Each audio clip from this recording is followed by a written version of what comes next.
This week on MWIRE, we'll be talking about all the movie news coming out of Comic-Con, nearly 1 million trailers, and then over 1 million movies that we watched since the last one. All that and more this week on MWIRE.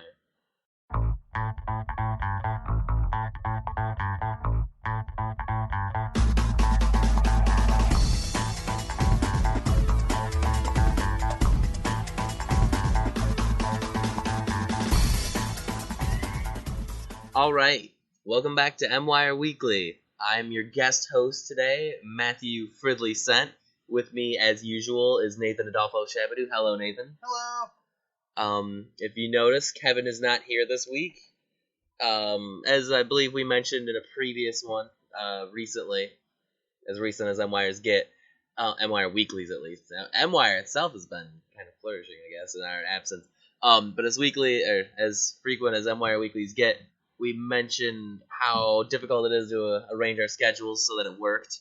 So this week we're trying no Kevin just to get something out there so you guys know. I mean, we watched a bunch of movies and we can't remember them all. So we wanted to get this out there for you guys. So at the top of the show, you'll have to bear with me, I'm new at this. We talk about the box office. Let's talk about the box office. So this week, big shower, Guardians of the Galaxy. Yeah. Marvel's first foray into the space superhero movie. And doing stuff people don't already know about. Not everyone knows about that stuff. It's not Captain America. It's not Iron Man. Also releasing this week was Get On Up.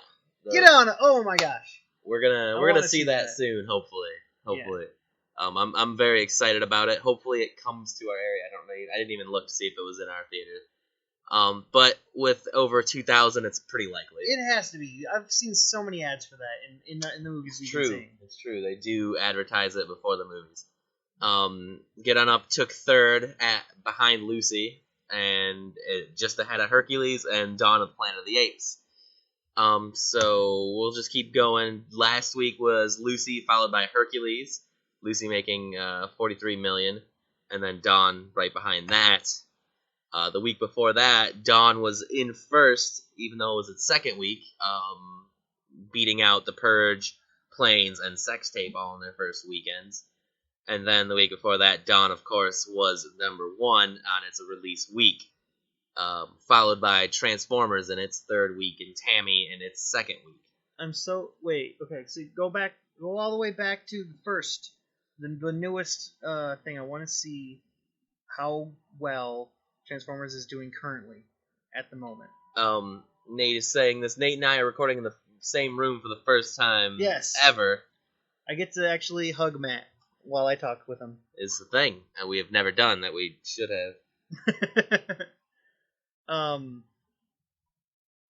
Transformers Age of Extinction, their total gross currently, is this the current? Current. Yeah, it is 241 total gross, with a budget of 210, and that makes me depressed.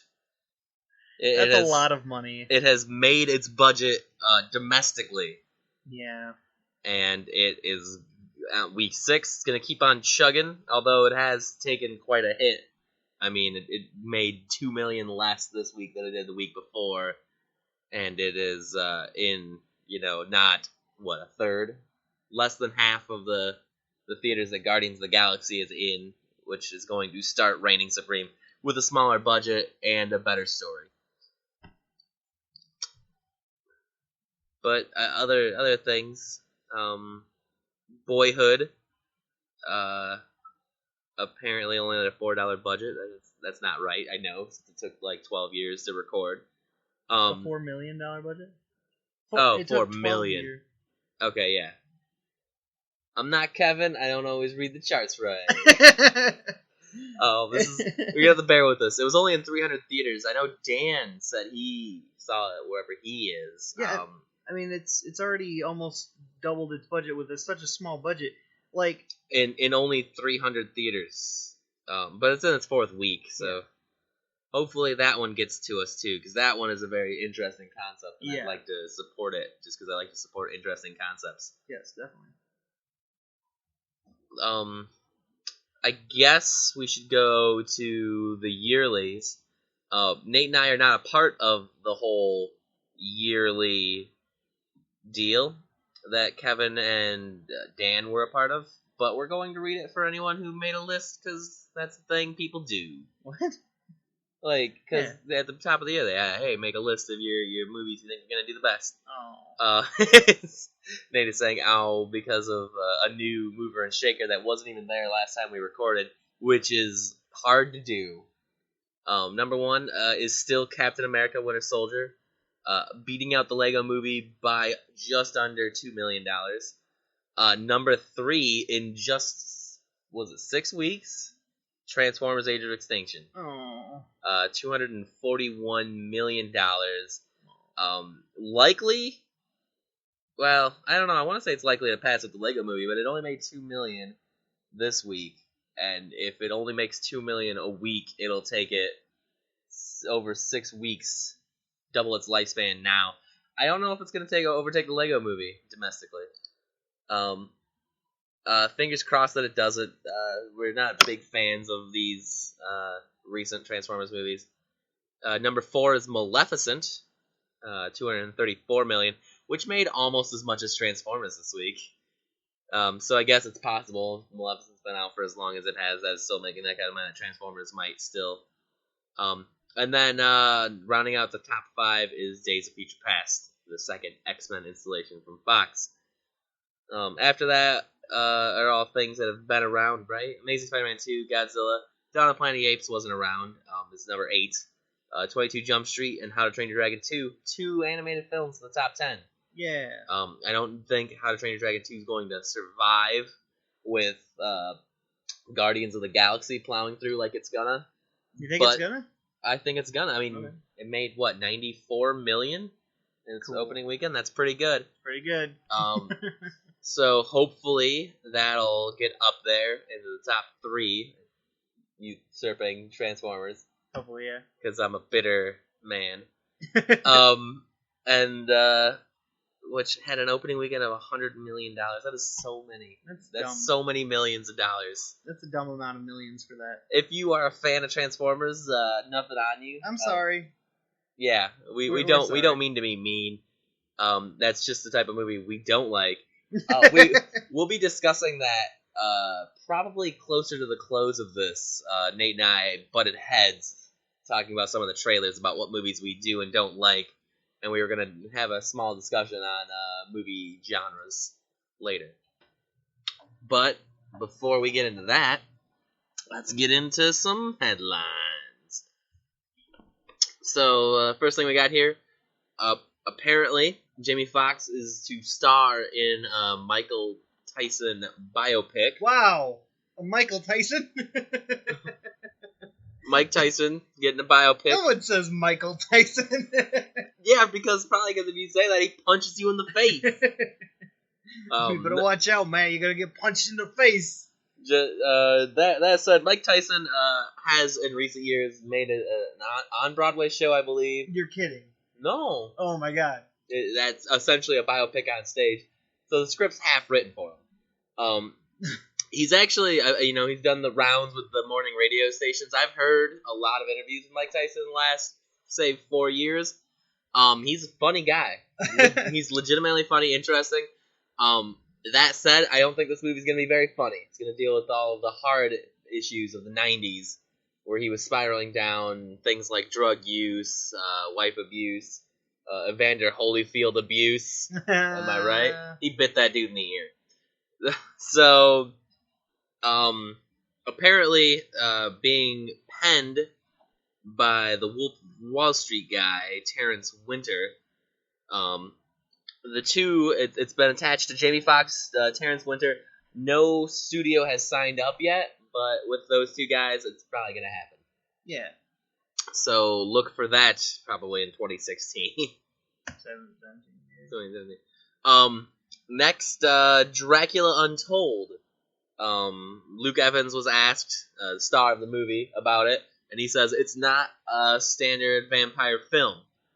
I don't know exactly what makes a standard vampire film. I think it's usually either horror or teenage love based. Right. Like your Twilights.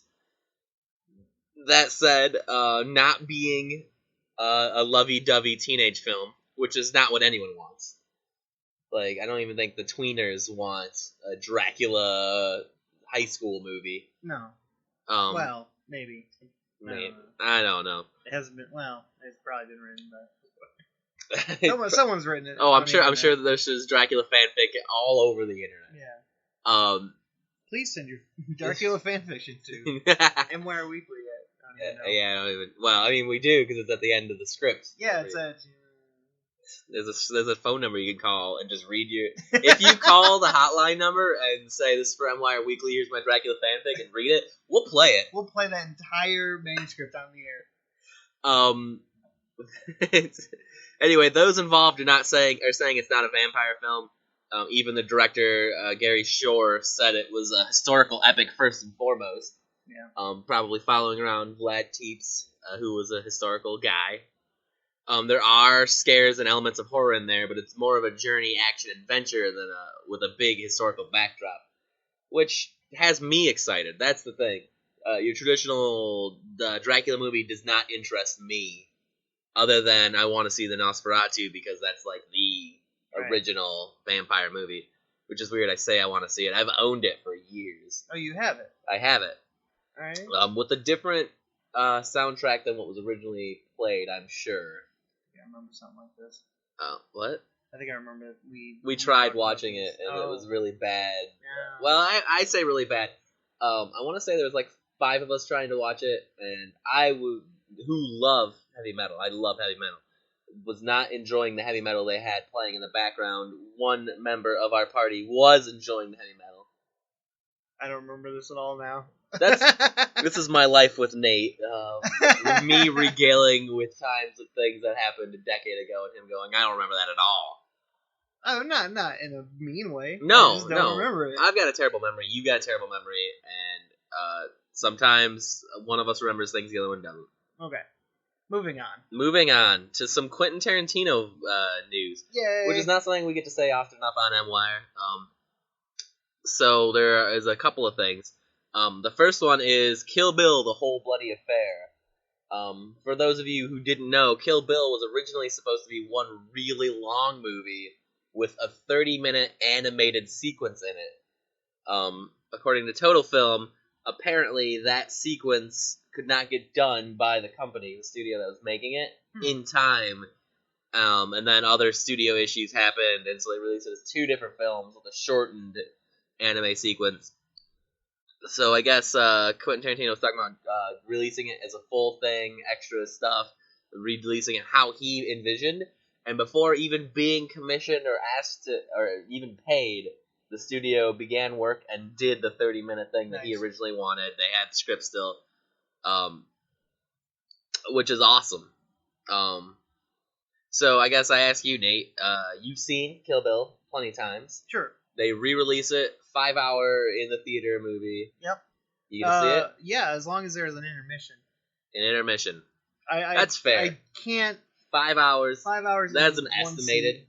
Without. But it's probably pretty accurate. Yeah. Especially if they're adding 30 minutes. Yeah. Well, it's probably almost 6 hours. I would assume. I love Quentin Tarantino. I've seen every movie that he's come out with since I've become an adult. Good. I have not seen Jackie Brown. No. But I think that's it. You're wrong. What? I mean, you should see it. I know. That. Everyone tells me that, and I'm excited to see it when I do eventually get around to seeing it.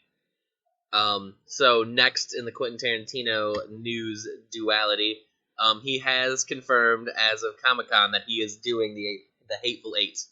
I don't know. I thought that was a thing. I thought he was just doing it. I just saw a poster, a movie poster, movie poster for it. For those of you not in the know, he wrote the script, and then it got leaked. He was like, "No, not doing it." But I thought he came back already. I guess he must have been wishy-washy because because that's dumb. Because if your script gets leaked and then a handful of people read it, and it's like, oh no, it's like reading a script and watching a movie is completely different. That's very true. Who cares if they know plot point? Just make a good movie and then we'll watch it and go, yay, you made it, and I feel Quentin Tarantino is like one of the biggest like douchebag for like directors ever, but I love him. Oh but yeah, he's such a jerk sometimes. I have not watched or read anything about him I personally. hate hearing him speak in public. Oh yeah, he loves himself. He does. But I love himself. I mean, what? I said I love himself. I love him. I love his movies. Yeah. But man, stop. Just make your movie, make it good. Don't be man. So at the Comic-Con, he was a little wishy-washy and then said, "Yeah, we're doing it."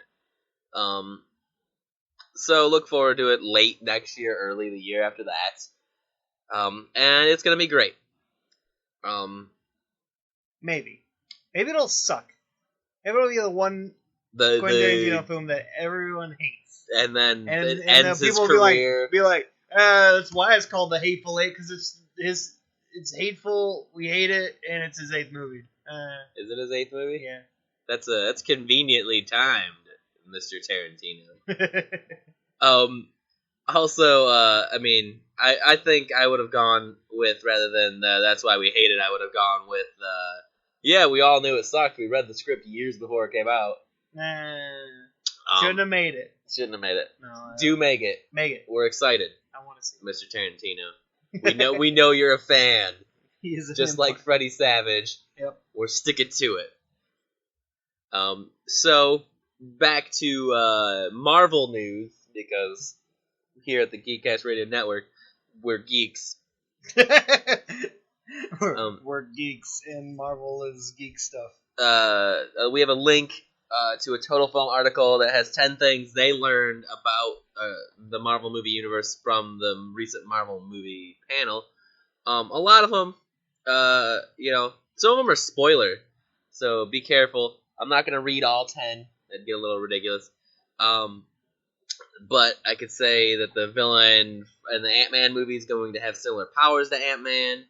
Evangeline Lilly has been confirmed for Ant-Man with a name that suggests she's the daughter of the original Ant-Man, Hank Pym. But she hasn't even read the script yet, so she doesn't even know who she is. Let's see here. Andy Serkis is possibly playing a human character. Oh, good. I want to see his face. I mean, I've seen it like before, yeah, in a movie and not just. There's going to be a comical scene in Age of Ultron where everyone's trying to lift Thor's hammer. Josh Brolin is Thanos, which I don't think was a secret. No, that's been out. I think that was announced years ago. And Guardians 2, before Guardians 1 even hit the theaters, Guardians 2 was announced. And deservedly. Yeah. We'll get to that part later. But yeah, they're definitely pushing forward with the Guardians of the Galaxy 2.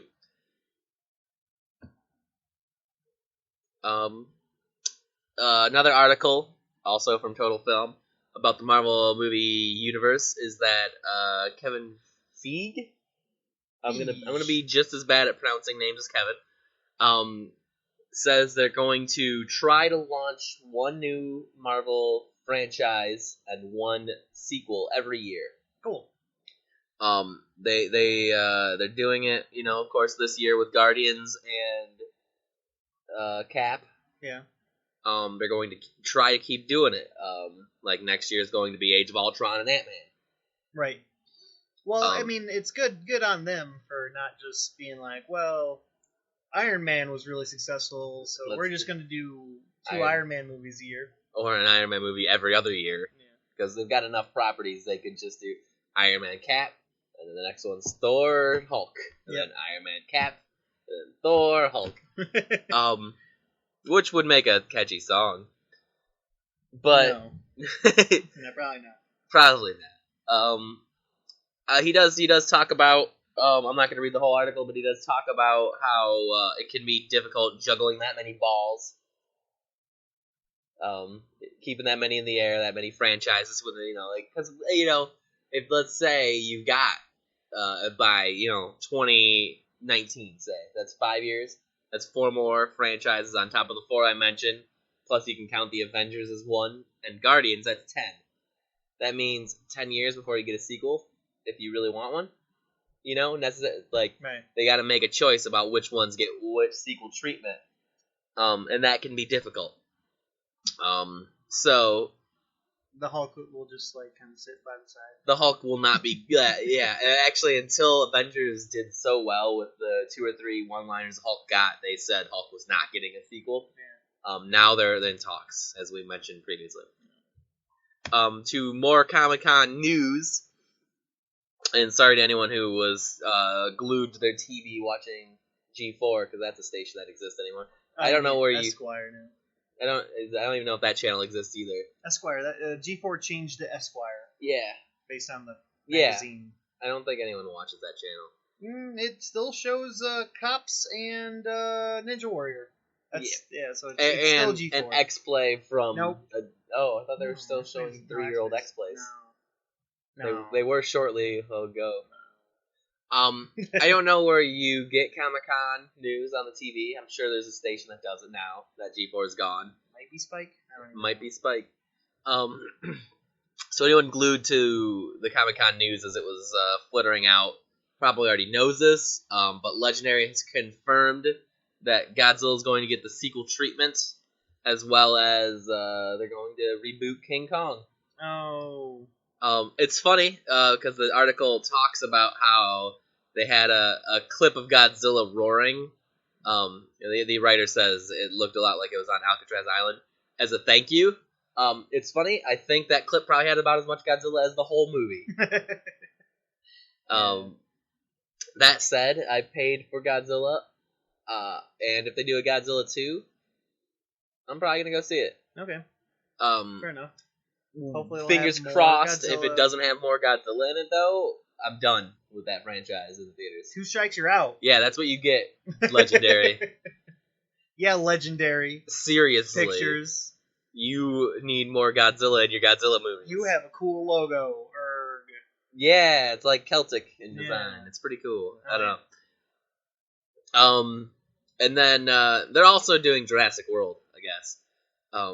It's hard to keep track of what studios are doing what. That said, apparently there was some buzz about the Skull Island, which is the King Kong reboot film, which is going to focus on King Kong before he gets to Manhattan. Cool. I want to see Baby King Kong learn how to swing from a tree. I mean, all the trees. All of them. He quickly outgrows the trees. It's very bad. It's like Bill Diggs Roman. So apparently the teaser they played at Comic-Con showed like a pterodactyl and some other like some monkey, and then it's like, oh, this is gonna be Jurassic World, and it's like, nope, this is King Kong. Booyah! Booyah! We flipped it. It's apparently not related to any previous incarnation, not even the remake with Jack Black that was wildly popular, I hear. I watched it. I remember going to the original, or the King Kong from the mid-2000s whenever it came out, and I was like, they did it! That is as good as CG is going to get! Because I was stupid. Wow! that was like your senior year of high school. Yeah. It has come a long way. Yeah. Avatar had not yet happened. I still haven't seen Avatar. Me either. Yay! And let's not talk about that's like a weird notch in my belt. Kind of like Robbie, our friend Robbie, whose dad has never heard Achy Breaky Heart more than, was it 5 seconds in? Yeah. No one's told him that that's all you need to hear the whole song. He hasn't finished the song. I don't actually know if I've finished that song. It's hard. Who sits through Achy Breaky Heart? That's probably why Miley Cyrus is the way she is. Right. That said, I've seen the ads for Avatar, and I've watched the movie Fern Gully, so I'm like Robbie's dad. I'm sure I've gotten it. Isn't it Dances with Wolves? I thought. Dances with Wolves, is it? Yeah. That was like Fern Gully. Yeah. And Dances with Wolves, I guess I could see that. There's like some genocidal things in there. Right. Okay, back to comic book news from Comic-Con. Which is a great place to get comic book news. They've released the first image of Wonder Woman from the new upcoming Batman movie. A lot of buzz about this. I know my personal Twitter exploded. A lot of anti-arguments. They don't like it? Yeah, a lot of it's too much skin. It's not very defensive. It's bad armor. Yada yada. Mostly from feminists who do talk about how this is just designed to be a sexy outfit for men. That said, it looks like classic Wonder Woman. Yeah. Slightly darker, because that's the trend in movies. Showing a little less skin. Less skin? Yeah, it's got some drapes in the front. The boots go up a little higher. The bracelets are a little bit longer. It shows a little bit less skin. Yeah. Marginally so. So, take that. If you haven't seen the pic somehow, it's up. She's standing on some rocks. She's got a sword. It's all gray and sad. Yeah, it's very grim and dark. No one will ever smile in any of these promos. I wonder if anyone will ever smile in the whole movie. Yeah, that's kind of sad. I'm fingers crossed that it's good. I think it looks interesting. It's Wonder Woman-ish. It's Wonder Woman. It's good. She looks more like Wonder Woman than Linda Carter did in the old 70s Wonder Woman TV show, which I've watched and I have nothing but nice things to say. That's a good show. It's fun. Next, Snow White and the Huntsman, for those of you who enjoyed that. Oh, wait. I guess I'm transitioning now into sequels and remakes. Starting first with Snow White and the Huntsman, which is coming out as a prequel. For those of you who really enjoyed Snow White and the Huntsman, you can now get more Hemsworth, less Kristen Stewart. That's fine. I have not seen Snow White and the Huntsman. Nate, you have? Yeah, no. No? Oh. No, I've seen the last 30 minutes of it. Oh. And it's... Okay. I want to see it. I mean, high budget, fantasy-ish movie. I'm actually a little bit excited about this one, especially since I guess I don't have to see the first one to watch it, because it's a prequel. Oh, cool. It's going to focus on Chris Hemsworth as the Huntsman. It's called The Huntsman, simply. Cool. And it's going to talk about his dealings with the evil Ravina. Talking about their relationship before they got to know and decided to murder Snow White. Right. Set to come out sometime April 2016. Because movie news is ridiculous sometimes. Yep. Sometimes we need to know 3 years in advance that a guy will play a thing. A guy will play a thing. So next, in weirdly in the future movie news, Simon West, if you know him from Con Air, is talking about doing a Con Air sequel. Cool. I haven't seen that. Talking, of course, I say mostly to other people. I don't know if he's talking to any studios. This article is pretty lax in any details. But he said that there's always rumors about it, and he would do it if it completely turned the Con Air franchise on its head. What could they do? Like Convicts in Space, maybe? What? Super Convicts? What? What if the good guys were bad and the bad guys were good? What? If it has clever writing, he's in. There you go. So wait, this guy's like the director or something? Or like he's not even writing it? Yeah. Alright. I don't even... Kevin would know. Would know exactly what he's doing. That's why he hosts. That's why he's the host. My guess is he's the director. And I'm guessing with my mouth moving as slow as I possibly can because I'm looking it up. He is not a writer. He is a director, and he directed Con Air as his first movie. Oh, wow. Good job on you, Simon West. Way to go. I wasn't huge into the Lara Croft movie, the first one, and the Expendables 2 I didn't see, but I saw the first one. And those are the things he did. Lara Croft, the first one, the second Expendables. Keen Eddie. Oh, I loved that show. He directed the first, 2 episodes of that show. It was about an American cop getting transferred over to England. I don't even know how that works, but it was fun and funny. Alright, good. Anyway. Another movie that doesn't need a sequel, Top Gun 2. Yes. Jerry Bruckheimer is talking about how the world is changing technologically. Now that we got drones who think on their feet. Need Tom Cruise. Do they need Tom Cruise? Do they? No. He's getting old. We don't need Maverick with a big old bushy beard and the But do we? Because if you think about it, that drone can't think on his feet. Right. Except for like if it's truly a drone and not like an AI, like it's got a dude behind the control some way. So then it could. Balls in your court, Jerry Brockheimer. The story is simply Maverick. Maverick is just controlling a drone. He's controlling it, and they're all like, Maverick, you're right. Your ego's writing a check that the government can't cash because drones are really expensive. Quit breaking them. He's like, but I need it to fly into the sun. I don't even know. I've never seen that movie. Oh, you haven't seen Top Gun? No. We should watch it. It is literally great. It is amazing, and it is 80s as shit. Okay. I like 80s things sometimes. Dude, like I'm not kidding. There's a line that your ego's writing checks your body can't cash. Okay. Like that is so great.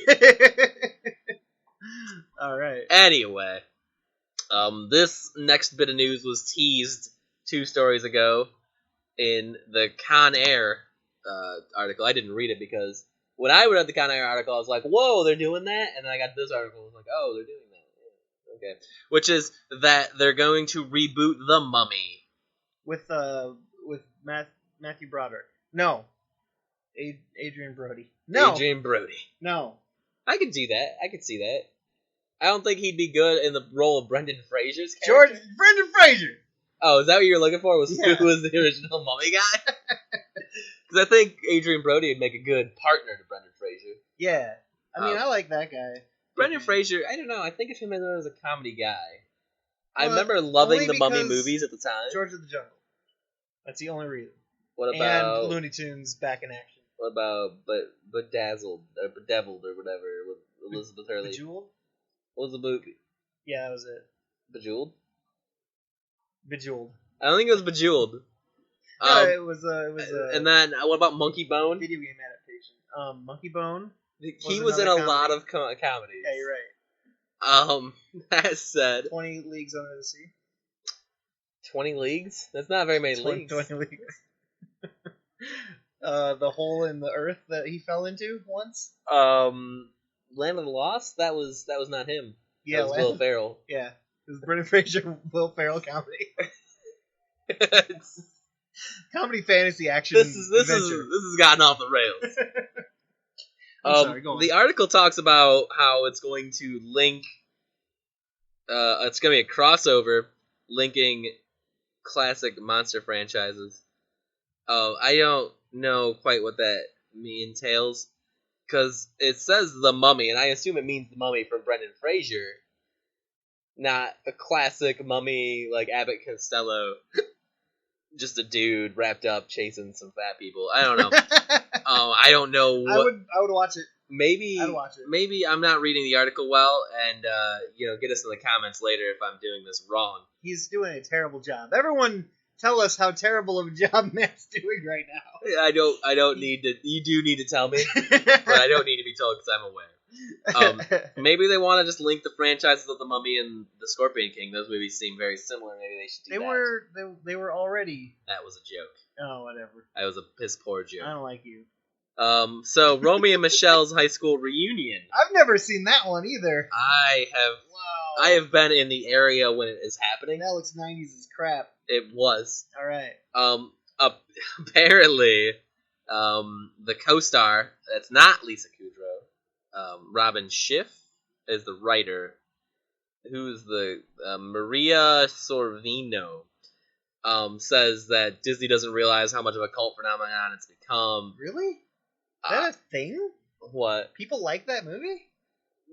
I guess. All She right. says people dress up as Romeo and Michelle for Halloween. Let's make a sequel. Let's make a sequel. We'll make $1 million. Roughly. We'll spend 10 million. Yeah. Decent budget for a comedy. Yeah, well, maybe a little low. Yeah. Some of these, like Kevin Hart gets 10 million just for doing a movie. Yeah, well, that's a guess. I just assume it. And they're gonna have to get him because he's a comedy gold mine. He brings the butts to the chairs. That's what you need. That's what you need. I don't know if Romeo and Michelle's 15th anniversary high school reunion is necessary. or whatever else they're gonna grab. Were they supposed to be in high school when they did that? That was like No, halfway it was a through. high school reunion. So 10 years after high school. So like That's when you do your first reunion, I think. I didn't do that one. We haven't been out of high school for 10 years. Dang! I thought I was older. That's a good feeling. That is a rare feeling to be like, oh, I'm not that old. Yeah. Very rarely happens.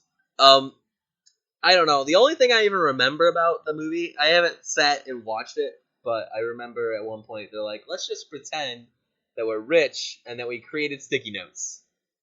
Oh, perfect. And yeah, because no one knows who no made one knows it. who made All it. right. Yeah. Yeah. And in the 90s when sticky notes were, I guess, newer or something. I don't know. Because you couldn't get away with that now. I couldn't be like, hey, I invented sticky notes. They'd be like, no, I had those in grade school. And I was like, yeah, I was smart. It wouldn't work. It wouldn't work. Okay, so Want to talk about that one? don't need to talk about this one. Just a little bit more about the King Kong prequel. It has its own story, its own article that we're gonna post, and you can read that if you are super excited for Skull Island. Woo! Okay. Next, the last in the sequels and remakes category, for those of you interested, is Beverly Hills Cop 4. Have you seen any of the Beverly Hills Cop movies, Nate? All I know is boop boop bap boop boop boop boop bap bap. Yes, I believe that's the theme song from the second one. But I haven't. Maybe the first one. I don't recollect anything. I've seen bits and pieces on TV. I have not seen them. I'm in the same boat as you. I know the theme song. I know the bits and pieces of them from the TV. To my knowledge, it's about a hard-hitting Detroit cop moves to Beverly Hills where things are a little different. It's like a fish out of the water story. Yeah. Involving cops. That was done a lot in the 80s. Fish out of water. Oh, yeah. It was like, hey, we got this franchise that we don't know what to do with. It's called He-Man. Fish out of water. Make them go into New York and then like dress up in like current clothes and people look at him and go like, what is this guy? He's got a sword. Who does that? Done. That was a movie that existed. Yep. Beverly Hills Cop 4 is set to be R-rated. I'm dying. Part 3 was apparently more family-friendly. They're going to move away from that and go back to its roots. Always good. You don't get enough R-rated action movies. I'm just going to say it. Yeah, I guess not. A lot of them are chasing that PG-13 PG-13 so that they can get more butts in the seats, as we talked about earlier. It's ridiculous. Some of these like scenes that I've been seeing and these PG-13, and you're like, how did they get that in? Yeah, it's like just think about what they had to cut. As crap. Because I'm sure they had more that was R, and they're like, this is R, and they're like, well, what if we cut this scene? Hercules was great. Hercules was violent. They did a lot of good. But it wasn't that bloody. It wasn't bloody, but it was violent. Bloody is what counts. All right. Because you could literally crush the heads of robots and drill into robot feet and do all the things that you would never be able to get away with humans. Right. Because there's no blood. Okay. Fair enough. So, Beverly Hills Cop 4, America's changed since Beverly Hills Cop 3. Eddie Murphy has changed since Beverly Hills Cop 3. He's a lot older. So, maybe it's going to be, like, Lethal Weapon 4, where it's like, hey, you're getting too old for this. Plus, also, Detroit. I've only seen Lethal Weapon 1, where he was not old enough. He is not old enough. They were like, you need to go back to school. And then Police Academy. You watch that after that. To get a feel for what police school is like. So, R-rated Beverly Hills Cop 4. Let us know what you think. It sounds interesting. If it's coming to the theaters and we got like a month's advance notice, which I guess we have 2.5 years advance notice at least. At least. I'll watch the first 3. Sure. And go see it. I'm down. I'm down for just about any movies. That's it for sequel. What? Except for horror movies. Except for horror movies. Or thriller. Or thriller. Same thing. Specifically, Michael Jackson's Thriller. No, dude, I will see any Michael Jackson thriller movie. Doubly so if it has Michael Jackson and the guy who did the voiceover for that, who was great. Oh, yeah. I don't remember who it is. I'm just going to say Elliot Gould. No. It's not who it was. All right. Casting! So now into the casting call. So, fake rumor, I'm going to say. I'm going to just go out and say fake rumor. Fake rumor. Fake leaked rumor, whatever. Apparently, Benedict Cumberbatch said something about how J.J. Abrams continues to use Simon Pegg in his movies. When asked about it, Simon Pegg was like, yeah, it's in, like, Mission Impossible, Star Wars.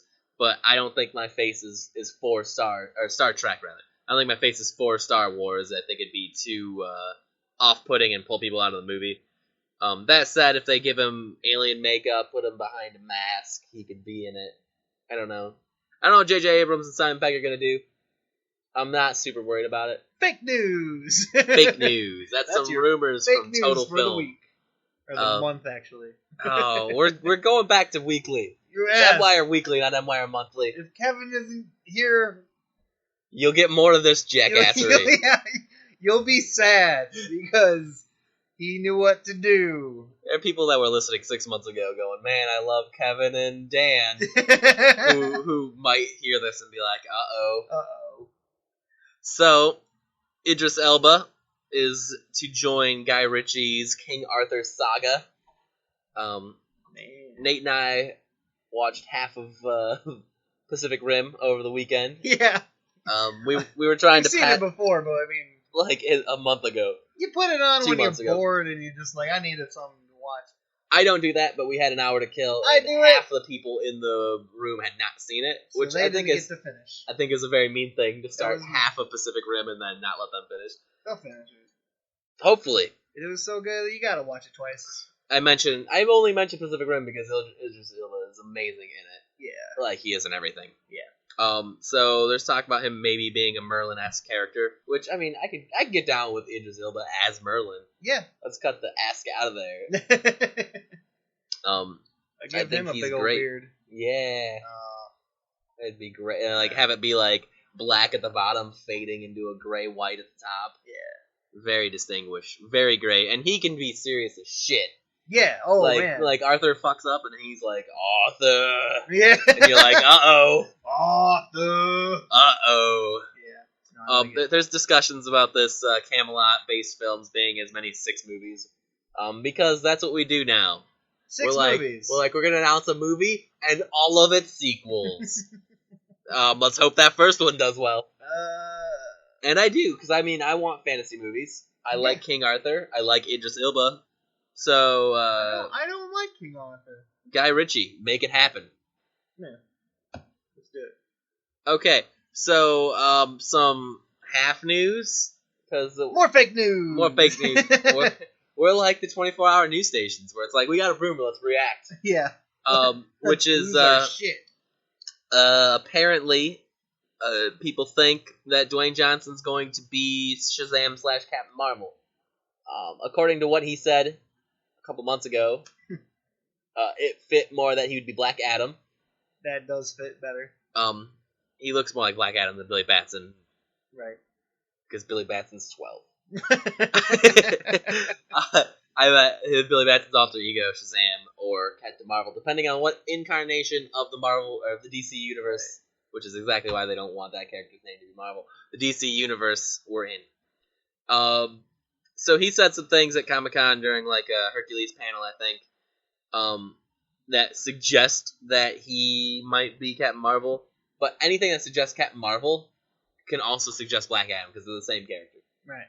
So hopefully Black Adam, because he wanted to be evil. He said he wanted to be a bad guy who could throw down with Superman. I thought. Yeah, and that would work. That would fit. Yeah. So. I mean, especially because they don't talk about it that much. Superman's allergic to magic. Yeah. So hopefully that comes out and it's good. Because he was pretty good in Hercules, so yeah. So our final piece of news for this evening, if you're listening in the evening or morning, if you're listening in the morning, or wherever you're listening to, is that Bill Murray, who, if you haven't seen a picture of him recently, is definitely getting on in years. Yeah. But still looks hilarious. Has joined the cast of Jon Favreau's Jungle Book. For those of you keeping score at home, that means Jon Favreau's Jungle Book now has Ben Kingsley, Lupita Nyong'o, Idris Elba, Scarlett Johansson, Christopher Walken, and Bill Murray, making it amazing already. I haven't seen a script. I haven't seen a script. Haven't read the Jungle Book. Haven't seen any incarnation of the Jungle Book. I am seeing this one in theaters. Also on it are names I've never heard of, like Giancarlo Esposito, which I probably know because it sounds vaguely familiar, and Neil Sethi. Yeah, I see that. Probably mispronouncing it. Who's actually, I think, a newcomer to the movie industry. Bill Murray has been cast as the role of Baloo, who is one of the major characters. So I'm down. Yeah. Hopefully he does as good as John Goodman. That's who did it last time, right? John Goodman? No. He's a very John Goodman-esque character. Who did the voice of him? It's a very famous Disney guy. I don't recall his name, though. Kevin is throwing things at his computer. Yeah, right now. Kevin is hating us. He loves voice actors, so he knows exactly who that is. So, moving forward, let's talk about trailers. Yeah, my favorite part. There were a lot of them. That is not my favorite. You don't like the trailers? I didn't like this batch of trailers. Okay, Jeez. seriously? Like, no. Movie news is fine. When I see a trailer, then I get, like, excited. That way you could see what the film actually looks like. Yeah. It doesn't matter who's in it. Like, just saying, oh, Idris Elba's gonna be in Black Hawk Down Redux. Like, I don't care. Is that news? No. Did we break that? Yeah. The Black Hawk Down, is that a remake or a sequel? It's actually just a director's cut. They just photoshopped his head onto like Ben Affleck. I don't even know. Oh man, is Ben Affleck? Nate and I are not the hosts of your show. This is a bad idea. Thanks, Kevin. We're sorry. We're ruining your shit. So trailers. Nate and I sat down together in the same room and watched every single trailer. Oh, and that was interesting watching them together. We actually didn't watch a couple. The Hobbit, which we saw in theaters recently. The Hunger Games Mockingjay Part 1. Which we saw. Did we? I did. I didn't. I haven't seen any of the Hunger Games movies.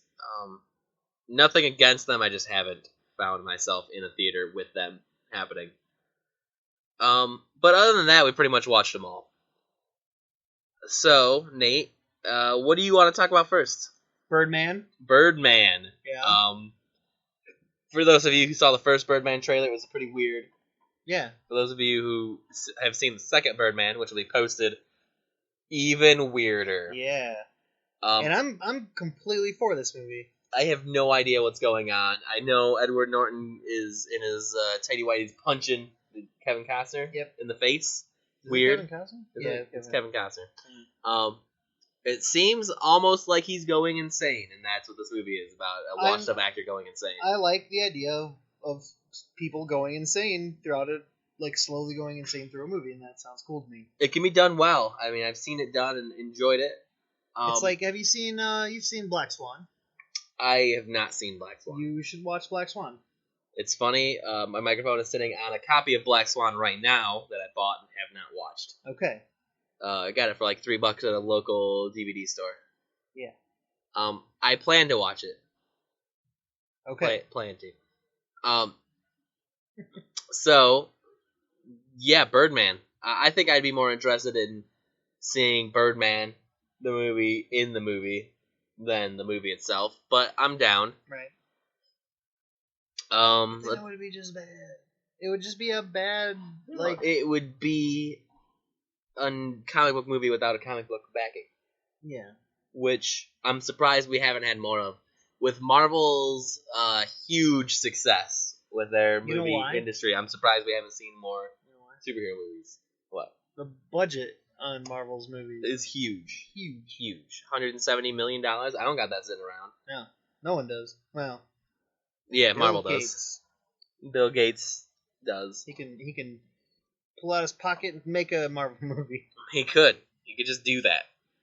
If he kept that much. I don't know if he has $100-some million in his pocket. That'd be really big pockets.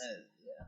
but metaphorically. Lots of 20s. So other things. The SpongeBob movie. Woo! A second one.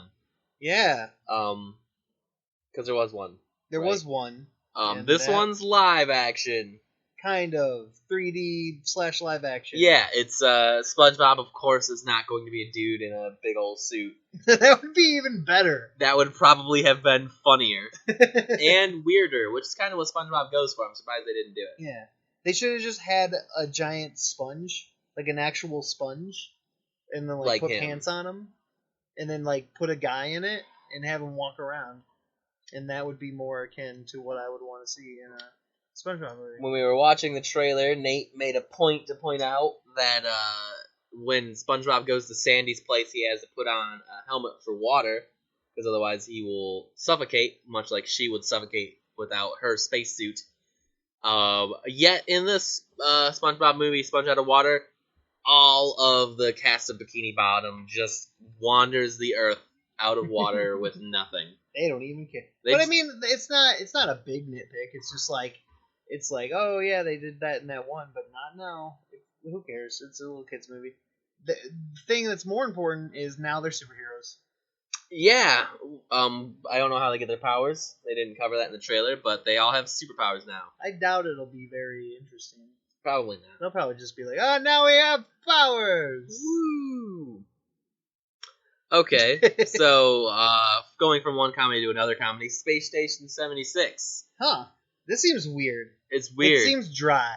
Yeah. Like, not like... It's not like Tammy, where the jokes are going to hit you over the head. No. But sometimes I think the jokes might even be a little too subtle. I like subtlety. I really do.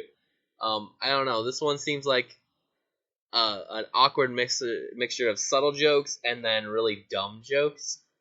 Yeah. You know what it reminds me of? It's Space Anchorman. Yeah, a little bit. Spankerman. Spankerman, if you will. Which is a different movie that we're not allowed to talk to about on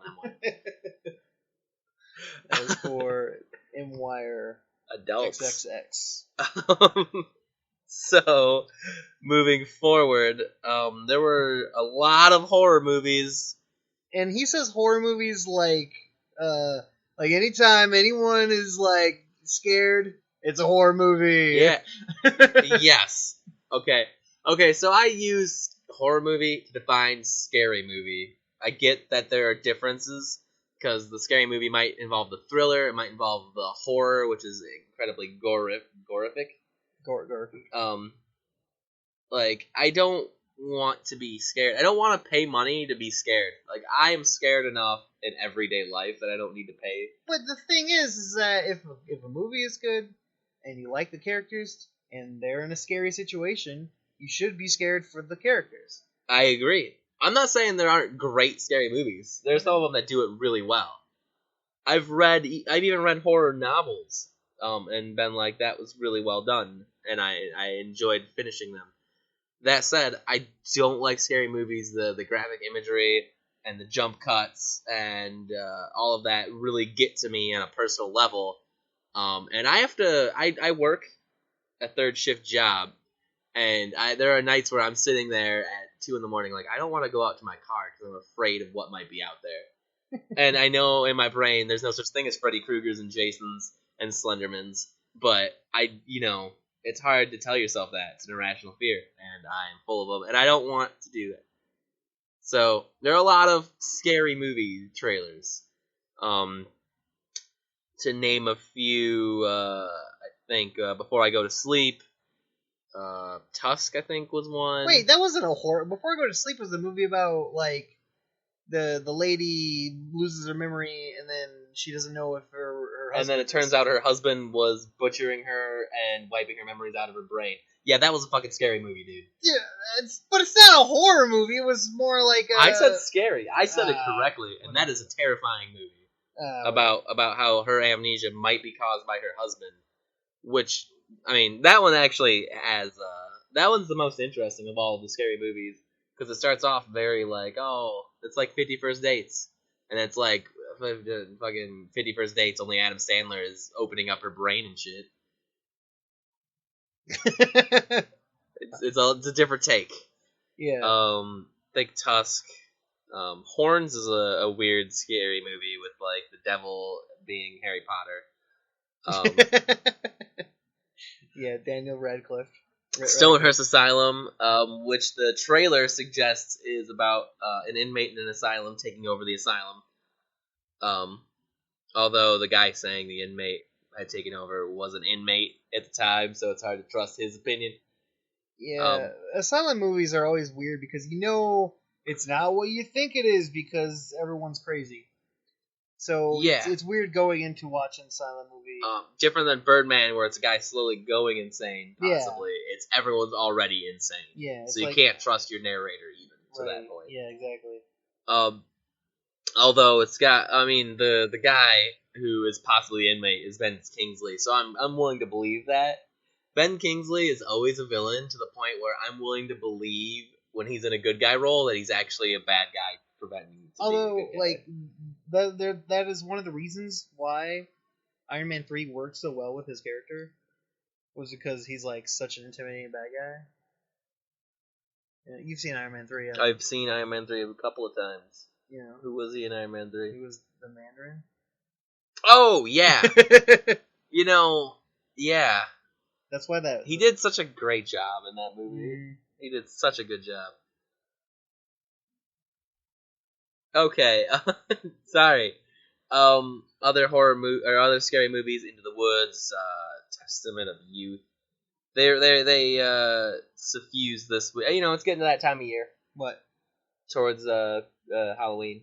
Yeah. Need more horror movies. Well, Into the Woods isn't a horror movie at all. That was the one about the couple that go on their honeymoon, and then she goes into the woods and gets replaced by a body snatcher that's gonna fucking kill him. No. How is that not a scary movie? Into the Woods is about Johnny Depp being a wolf. Oh yeah, no. What's the one? What's the one with the woods? I don't remember. It was the honeymoon. Sorry, excuse me. Honeymoon where they go into. No, Into the Woods looks great. I'm sorry. I got a little upset at how many scary trailers there were. He was too scared. I don't like scary movies. We've talked about this. Nate likes a scary movie, especially in October. I don't like a scary movie ever. Hot Tub Time Machine 2 looks funny. It looks funny. I didn't see the first one. It looks like the first one on crack. Yeah, they're missing, a little bit. They're missing John Cusack. He is famous for 80s movies, and that's kind of why it made that movie good. Was because they went back to the 80s. And then he was in it. Yeah. Maybe he'll make a cameo. I don't know. I doubt it. He was not in the trailers. They would have. But they don't show cameos in the trailers usually. I doubt it. Flowing from that into 80s movies, there was a Mad Max remake trailer. That looks cool. It looks doesn't look much like the old ones. You said you haven't seen them? I have not. Well, it looks brutal. It looks way more like the old ones were brutal. I don't know. It seems more graphic and scary.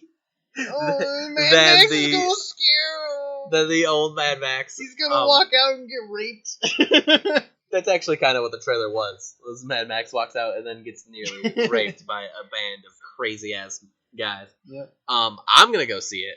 I love the Mad Max movies. I need to know who is Master Blaster. So I have no idea what's going on. That's a reference to Beyond Thunderdome. So I'm excited. Yeah. Although you didn't get enough of Max. I don't know if he looks enough like Mel Gibson, but we'll see. He doesn't need to look like Mel Gibson. He needs to. You know what I would rather have? Would be like what this movie reminds me of, and I'd rather have. What's that? Another movie in the Mad Max universe that doesn't involve Mad Max himself, yeah. Which is what this looked like to me. Yeah. It looked like this is just a different thing happening halfway across the continent, which is what I would rather have had. Yeah, well, But, we get what we get, and I go and see them. Let's talk about 50 Shades of Grey. 50 Shades of Grey. There was that one book that people liked, apparently, about the lady and the guy, and then they did it a lot.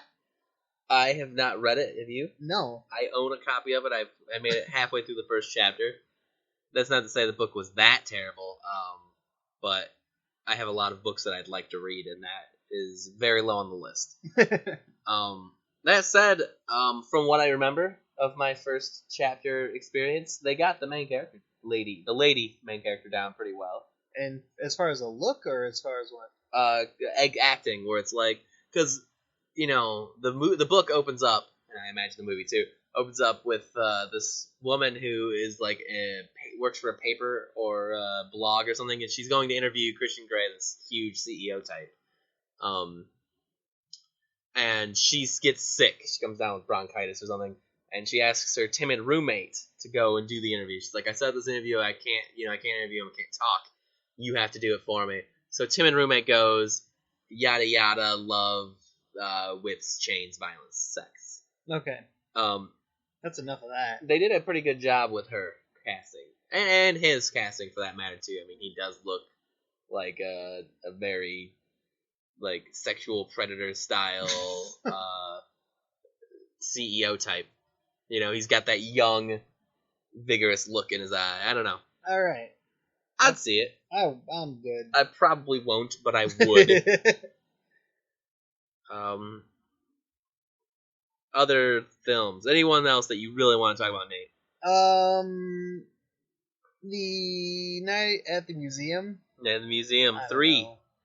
I don't know. Whatever. Jumping the Shark. Jumping the shark. Jumping the ocean. Right. Full of sharks. Well. Straight over to England. Right. I get it. It's got Lancelot in it. Yeah. So there's that. There's that. I mean, it's got what's her name? My mind's blanking. It's got a lady in it. It's got a lady in it. She had some jokes. Kristen Stahl. I don't think so. No. Robin Williams is in it. Yeah. He's funny. Sometimes. I know Kevin loves Robin Williams. Loves him. I like Robin Williams. Yeah. In the 90s. He likes him still. I loved him in the 90s. He likes him. I don't know if I've seen a Robin Williams movie that I like that's been made in the last 15 years. Bicentennial Man, brother. Didn't see it. Good. Yeah. Didn't see that. Didn't see RV. Didn't see 1 Hour Photo. Neither. Robin Williams runs the gamut, and I don't. Period. Oh man. Okay. Anyway, Maze Runner got a new one. New one? Is that new? I didn't see the first Maze Runner trailer. Yeah, I don't know. There's a lady, and then it becomes like almost horror movie. Oh, shut up. Shut your dumb mouth. This week on MWIRE, Nate gets violent over horror movies. Your idea of a horror movie is weird. I think I'm gonna call it there. Other than The Scribbler. Oh yeah, which is based on a comic book series, I guess. Yeah, I've not seen. It looks like what you were saying, a low budget superhero kind of movie. It's like goth teen. It's like goth teen. It's like Hot Topic. Hot Topic scribbled all over and spat out a movie with really weak fight scenes. Yeah, the fight scenes in the trailer pretty weak in the trailer, but it's a pretty much all female cast, doing stuff, which is great. I mean, that's something we don't get enough of. Yeah, it just sucks that it's clearly low budget, and doesn't look all that great. Like it doesn't have the big enough backing. It's probably not the strongest script, and Hollywood is still sticking to their male leads, male white leads. Get rid of it. Yeah, change it up. We're bored. That said, change it up with an original idea. Like I want less white guy trained by white guy to defeat other white guy. Yeah. But I don't want King Arthur starring a lady with like a lady King Arthur with like a black Lancelot. I don't want them to take an idea and change it a bunch. I want them to come with a new thing. Oh yeah. I mean, so do that, Hollywood. Yeah. Balls in your court. Yeah, Jon Favreau. He'd do a really good job. He should make a Scarlet Witch movie. That was maybe the other one. The other The Black Widow. Black Widow? It's Scarlet Witch. Oh, I'd be down with the Black Widow They John should- Favreau movie. They should just make it. They should just do it. Do it. That's about half the trailers. All of them will be in the show notes. Check Yep. them out there. When we come back, we'll be talking about our main attraction, which will be a bunch of films. Lots and lots of films. Which it usually is. It's just now it's 4 weeks worth. Yeah. Okay.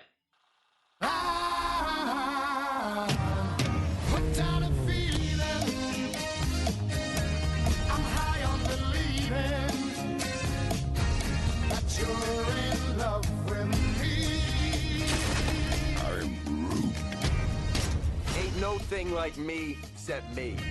They call themselves the Guardians of the Galaxy. This might not be the best idea. Welcome back. Welcome back! Sorry, Now- I had to be energetic. Yeah, because we're kind of dragging. I get it. I'm a dragon hosting a show, and you're all jealous of my wings and scales. Rawr. Rawr. This is... Anyway, I don't have the energy Kevin does. He is fit, and I am not. So, we're looking... sitting down talking, Matt. Yeah, we're talking about what movies we saw last. The last 4 weeks. Hopefully we're doing this right. I don't remember... Because we know we do another podcast. And sometimes we talk about movies on there if they're relevant. So, let's try to do this quickly, actually, Nate. Okay. Let's discuss what movies you've seen that we have not talked about on MWIRE.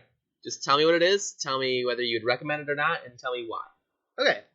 And if I've also watched that movie with you, I will then also comment. Put your 2 cents in.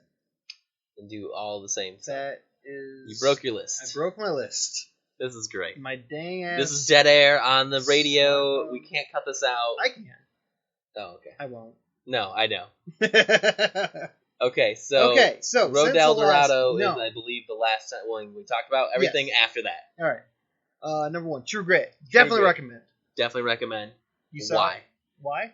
Because it is a great Western. I love Westerns, and the dude is a cowboy. LaBeef. I also watched True Grit with you. I would also recommend it. It's a lot like the book, though they take some liberties, and I don't think that they're necessarily bad ones. They're ones that are definitely within the writing. I would also recommend it. Great movie. All right. Conan the Barbarian. The original Schwarzenegger one. Yeah. 1982. Definitely recommend. Yeah. It's got everything you want in a classic fantasy movie. Yeah. Aku is the voice of the narrator, who is the lore keeper of Conan. It's great. All right. Next. The movie Manhattan. Woody Allen movie from the 70s. Okay. 79. Okay. You love Woody Allen? I love Woody Allen. Would you recommend this movie? Definitely. This is one of his better ones. Oh, okay. It's not my favorite Woody Allen movie, but it's probably my second favorite. Okay, nice. It's like if you hate Woody Allen, you'll not like this movie. Okay. It's the Woody Allenest movie ever. Okay. But I just happen to love Woody Allen. Okay. Next movie. Legend. You watched Legend with Tim. Did not know you watched that without me. Tim Curry. Tim Curry. Yeah. No, I did. I'm a little upset. No, I watched it. Like when I texted you, like, "Oh, dude, you're gonna love Legend." Yeah. I was watching it. Ah. Yeah. Okay. And then, but the thing was, I watched the theatrical version. Okay. When we watch it, I was gonna watch the director's cut. We're gonna have to watch it. Yeah, we gotta watch it. That was like we were gonna watch it like a month ago, and we never did. Yeah. Anyway, great movie. A lot of movies. Liked it a lot. Tim Curry is amazing as the devil. He doesn't get enough screen time. The Tom Cruise and the lady from Ferris Bueller, but you definitely watch it for Tim Curry. Okay. Next, Disney's Hercules. Good movie. I just watched it. I don't know. Whatever. It's a great movie. Interesting. Then Thor: The Dark World. I watched that again. Oh, Thor 2. Nice. Thor 2. A lot of fun. I don't know. That came out last year.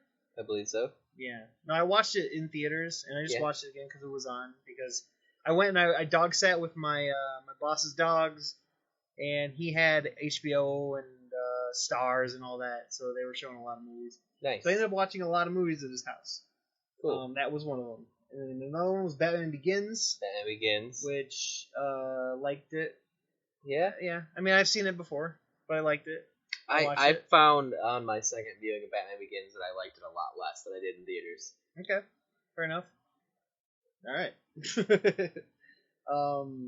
Then Kevin and I went and we watched Dawn of the Planet of the Apes. We'll save that one. That's We'll theater. talk about that one since it was a theater release. I watched The Meaning of Life, the Monty Python movie. Nice. I watched The Lady Killers, which is it's a really Coen Brothers movie with Tom Hanks and a band of a group of thieves, I guess. And it's about it's essentially a heist movie where he rents a basement of an old Southern lady, and he's like a Southern gentleman type, and he lies to her about being in a orchestra, and he and all of his orchestra friends, but they're not really in an orchestra. nice. They dig a hole to a casino to rob it. Okay, cool. And That's a good place it's Would you recommend it? definitely Oh, okay, good. it's really good. Matt, you'd love it. I bet I would. You'd love it. It doesn't dwell on the whole stealing part, Yeah. but That's fine. It's still cool. And we watched Rise of the Planet of the Apes. We can talk about that We can talk about that right now. right now. Okay. Rise of the Planet Rise of of the the Apes. Planet of the Apes. Recommend, not recommend. I recommend it definitely. I am a little more on the fence. Okay. I would say, hey, it's on DVD. It's not gonna be that hard to see. Go ahead and see it. Yeah. It didn't do it for me. I did not get excited like everyone else. I also don't have a huge history with the classic films. I've Yeah. seen the first classic one. Yeah, like a while back, A couple of times. Kevin and I watched the first 5 movies and the Mark Wahlberg one, Which is all of them. which is all of them All 6 Planet of the Apes movies. before the new ones. Before the Rise first came Yeah. out. So we You were down with were Planet down of the with it. Apes. Yeah, we liked it a lot. This one's probably the best one before the current one came out. Right? I'm debating whether or not I like the James Franco one more than the other one, more than the brand new one. James Franco? Yeah, he was the. Oh, no, I'm talking about before the current new one. Oh, what are you talking about? Rise and before. What about Rising before? There's 6 Planet of the Apes movies. Yeah. 7 Planet of the Apes movies. Right. There's 5 and the 1 and then the 1. Right. Rise is the best. Out of those, Yeah. definitely. Okay. Sorry. Okay.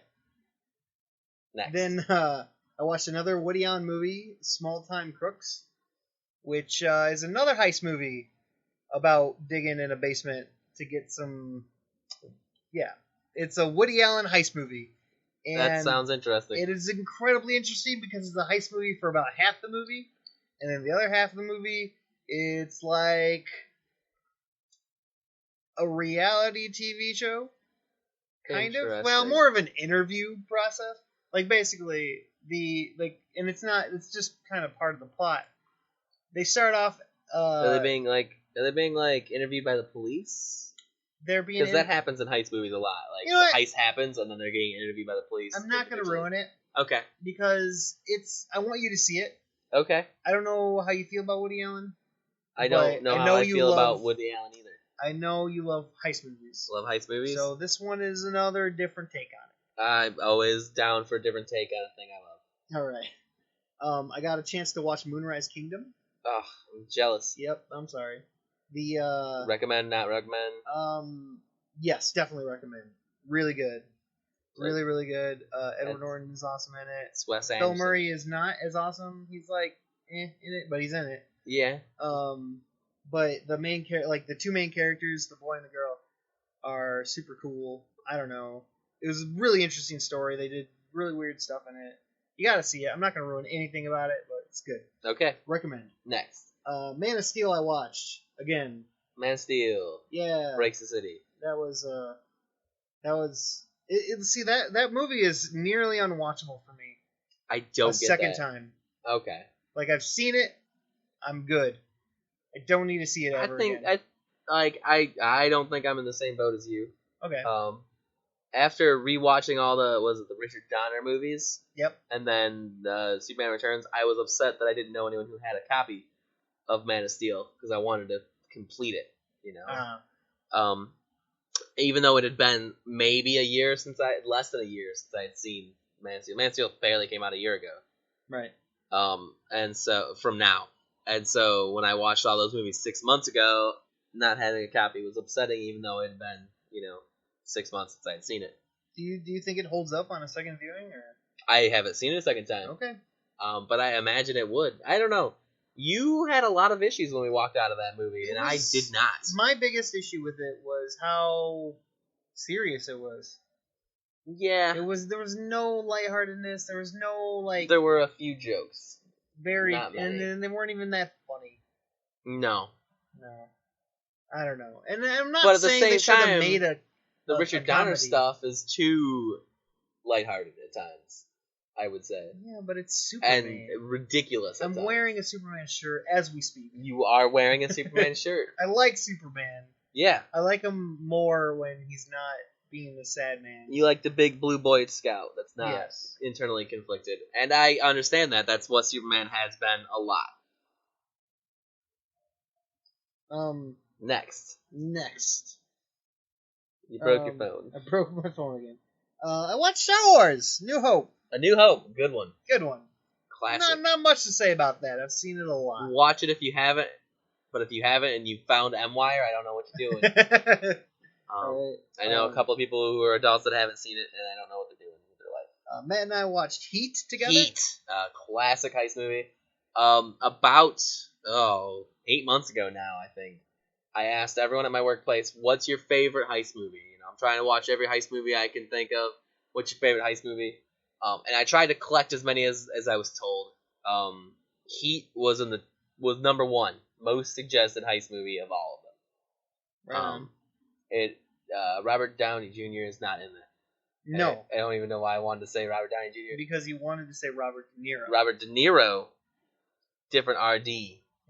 Robert De Niro is in it, fighting Al Pacino. Right. It also has other greats like Danny Trejo. Right. Is in it. He's in it for a second. He is an important mover and shaker in that movie, even if he's only at the beginning and the end. Other famous people that I don't remember now. 2 weeks later. Yeah. There was a lot of famous. There were a lot of people. It was one of those like, oh hey movies where it's like, oh hey that guy's in it. Oh hey that guy's in it. And that kind of killed it a little bit for me because it was like, oh hey, I'm watching a movie instead of like actively like participating in the. I feel like the first half an hour.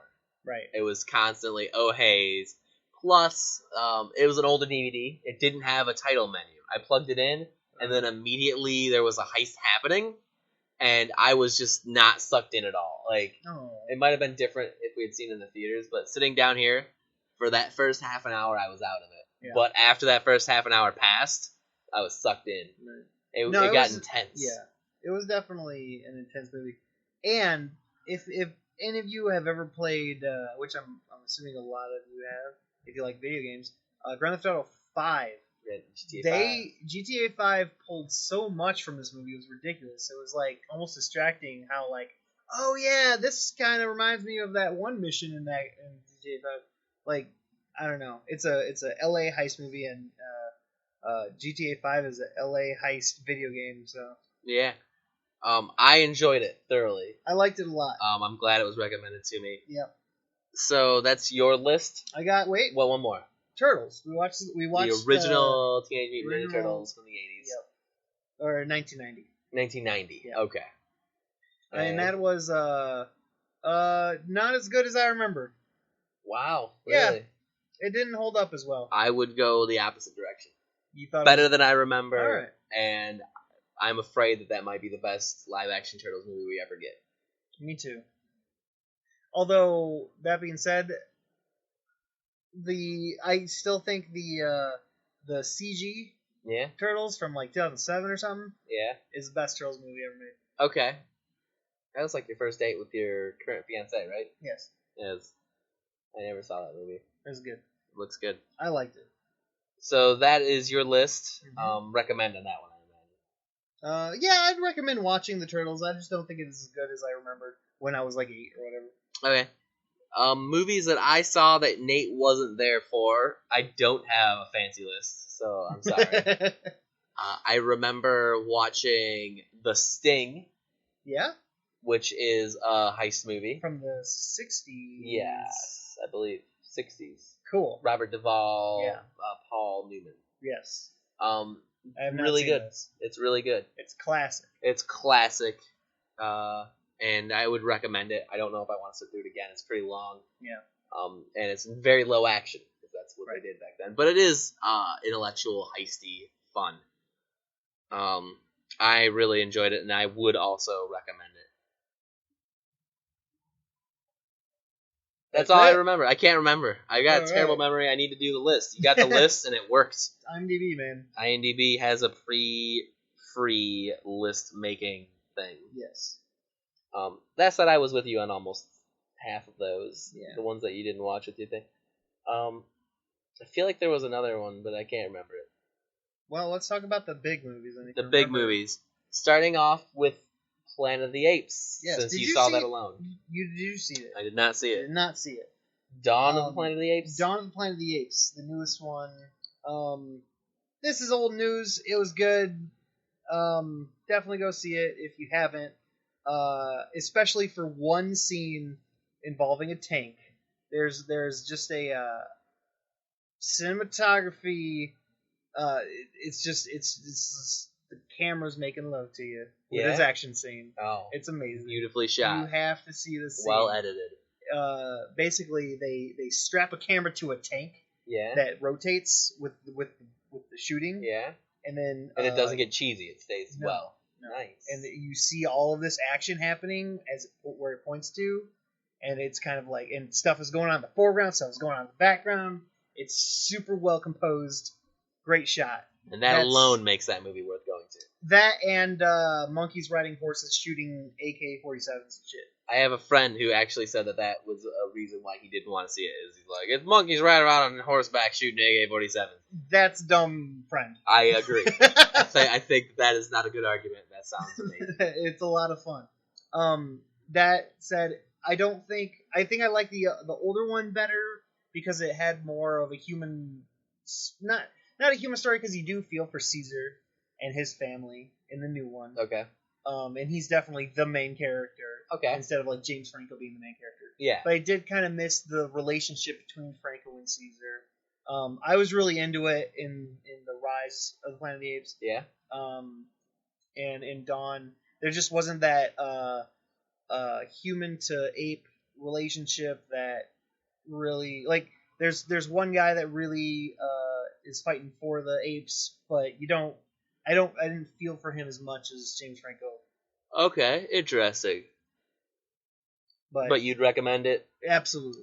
Good cinematography. Well, good story, good everything. Okay, great. It's a great movie. Great. If you haven't seen it, watch it. If you have, comment. Other than that, we've got just the two we've watched this last week, right? Well, last week. Yeah. So in the last week, Nate and I went and saw two movies. First, we'll talk about Hercules. With Dwayne "The Rock" Johnson. Yeah. So let's try to do my best Kevin impression here. What were your feelings going in? What were you thinking when you went into this movie? That's very good. I didn't know what to think. I was like, either it's gonna be a really, really terrible movie. There's three outcomes. It's gonna be terrible, but hilarious. It's gonna be terrible and depressing to watch, or it's gonna be amazing and awesome to watch. Okay. And that was the feelings you had going in. It's gonna be one of those three things. Yeah. We recently saw the other Hercules movie that came out in February. That was terrible part and depressing. number 2. Yeah. That was the both of those. Why did they make this? Going in, me personally, I was super stoked. I saw these trailers and I was like, some of these shots are beautiful. Like when he's jumping over the boar Yeah. and the trees just exploding around the board. I was like, yes. So I went in really excited, which is something I don't like to do. Yeah. I like to have low expectations. Yeah. So I went in at the ticking time bomb, as you were. So I guess Kevin likes to go next to what were your initial thoughts when it ended?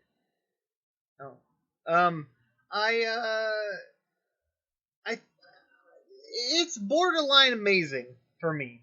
Yeah? It's a really good action movie. But I don't know how well it's gonna like I don't know if in 10 years I'm gonna look back and go, hey, remember that Hercules movie? I really like that. We should pop it in and watch it. Have a grand old time. I don't know. That's like came out. You're like, that was really good. I don't know if it'll hold up. Yeah. I guess I was in a similar fashion, though not, because I came out going that was what I wanted. Okay. That I've been talking to MWIRE about how I want a good fantasy movie, and this hit every single point I had. It hit all your good notes. It was awesome. So when I came out of it, I was just like, I was trying to figure out what was wrong, because there's always got to be something wrong. Yeah. I was trying to nitpick, and it was hard. So coming out of it, I was like, I have to get this on DVD because I have to see it again. Just to nitpick it. just to find something worth saying, hey, it's not a 10. Right. So I think it can't be a 10. It could be. It could be. It could be. It's a little light on emotional weight and acting and stuff. That's some of the things that I'm kind of glad for. I don't know. So I guess we'll talk about the main body of the movie. Unlike a lot of movies nowadays, they didn't force a love story in there. Yeah. There was no forced love story. But there were stories. There was love among characters. Like, this character loves that character. This character has a wife, whatever. Mm-hmm. I don't know. I feel like, it depends on how you like to rate movies. This thing does not change the fantasy style. It doesn't remake the wheel. It doesn't invent something entirely new. But that doesn't bother me. Right. You know? There are a few things I might have changed. I might have given it either an additional leading female or a stronger leading female. Okay. But other than that, it's hard to find problems with it. If the problems are, well, it could have been a little better in this department, I don't know. That's a weak argument to me. Yeah, it definitely had a lot of strengths. Especially the combat scenes were joyously fun. Yeah, and they ranged the whole range from yes, this is badass to this is almost comic. Yeah. The whole spectrum. Yeah. It was a fun movie to watch. Yeah, it was definitely fun. And that's one of my personal virtues of a movie. If a movie has a heart to it, and you can tell that it was made to be fun, or made I don't even know what I'm trying to say. If it's fun. That's what we go. It's diversion. That's why we go to the movie theaters. Right. So yeah, it was great. They did some. I said, it doesn't need to reinvent the wheel. They did do some changes to the classic Hercules story in this movie. One of them being the gods and magic are not heavily involved. Every time the gods or magic are involved, it's always secondhand information or other questionable narrators. You could never trust the narrator when it's talking about magic or the gods. But at the same time, it's not 100% discredited, ever. Right. It's a gray area. I like that. And then what Hercules does and doesn't do. Does he lift the mountain? Does he do this? Always, again, a lot of the time, secondhand. And they do a lot of interesting points with that. Fantasy movies happen a lot. and with parties and everything. This has a party. It's not Hercules by himself the whole movie, because that could probably get pretty boring. Yeah. Um, I'm glad they gave him a party. They gave him a full ensemble party. You were saying how much of a D&D movie this was. It was more D&D than it was Hercules in my mind. Yeah. It was like, we got a barbarian, he's the club, and then we got a warrior, yeah. We got an archer, yeah. We got a bard. Like, yeah. that's Dungeons and Dragons and shit. Yeah. There's a guy who's literally, his job is not combat-based at all. He tells stories. Yep. And he was an important character to the thing. I loved it. Yep. It was incredibly reminiscent of like Conan, the classic Conan, where it's like it wasn't just one dude. Even though it's named after one dude, it's not just one dude doing shit. Like he has a party and everything. The point I wanted to make, you just reminded me about Conan. The point I wanted to make about Mad Max, you were saying that he doesn't look enough like Mel Gibson. It's like, that's a character, man. Like Arnold Schwarzenegger looks nothing like, Conan. Oh. In other forms of... Yeah, he's usually... It's like, they can take super liberties with characters. He's usually more Eastern, darker haired. I get you. But at the same time, I don't know, like, if they do a prequel, Star Wars prequel, and they have a Han Solo character, and he has the wrong hair color and the wrong build, I'm going to be upset. Because we've got this character, and if we're doing this character again or differently, I want it to look like that character. It's one thing if the artist of Conan Comics is not drawing Arnold Schwarzenegger, but it's another thing if they do a sequel or a prequel or even a reboot, and the character looks nothing like the character that everyone knows and loves. That bothers me. I don't know. Well, I don't know. It doesn't bother me that much. Okay, that's fair. Anyway, Hercules. Let's give it some star ratings. On a scale of 1 to 5. I think that's what we do on the MWIRE. That's what we do. I'm sorry, I have a different scale. I do 1 to 10, and it's a different thing. It's too much for pizzas. I give it 5 pizzas out of 5. 5 pizzas out of 5. Is that what you give Hercules? No, because you can't tell me you can't give it a perfect score and then give it a perfect score. Hercules. It's a great action movie with more than just action to it, right? And I'm just not too much more forced into it. I'm not sure. I give it a 4. 4? Yeah. Okay. I mean, that's fair. That's good. That's watchable. Obviously. That's theater watchable. Like 2.5 is watchable. Okay, whatever. 2.5 is failing. It's failing to meet its mark. It's failing to do what it's supposed to do. That is an average movie. No, average would be 3. Why? Because that's I say that. That's like saying, oh yeah, no, I mean a 50% on a test is average. It's not. Our scale is busted, dude. Is it? Yeah. Okay. Because like 70% good is average. That should be. Like, if a movie is 50% shit, I don't want to see it, but right? Then there's 50% that's okay. That is not worth it. No, dude. Like, my rating scale is like 1 is unwatchable. Okay. 2 is like there's some good ideas, but it's a terrible movie. 3 is above average, slightly above average. Okay. And then 4 is really, really good, and then 5 perfect. And then 5 just doesn't happen. 5 never happens. Except Grand Budapest. No, you gave it a 4.5. Give it a 4.5? Yep. Oh, I should have given it a 5. And you were saying, like, maybe a 5, maybe a 5. Maybe a 5. Which is exactly where I was, I think. Right. So that said, I give this a very solid 4.5. Like, it could see 5. Like, it could see where that is, and it's like, I'm almost there. Yeah. Like, literally, Hercules is my number 2 movie of this year. After Grand Budapest. Go see it if you haven't. It's been out for almost a week. No, a little over a week. 2 weeks. A week and 4 days. Whatever. From the recording of this. Who knows when this will actually get out. If ever. We're just sitting in a room recording shit. It'll just never get out. Hey, Kevin, we recorded MWIRE. we recorded all 4 weeks you were gone. I don't know what happened to it. It just didn't get on the internet. The internet rejected us. Okay. Okay, we're done. So, finally, the big movie of the last weekend, Guardians of the Galaxy. We went and... Three Amigos. No. So we went and saw Guardians of the Galaxy together after a very long and tiring day. Oh my gosh. I don't want to talk about that. You don't want to talk about it. We did the Warrior Dash. The Warrior Dash up in Wisconsin. Man almost died. I almost died. Figuratively.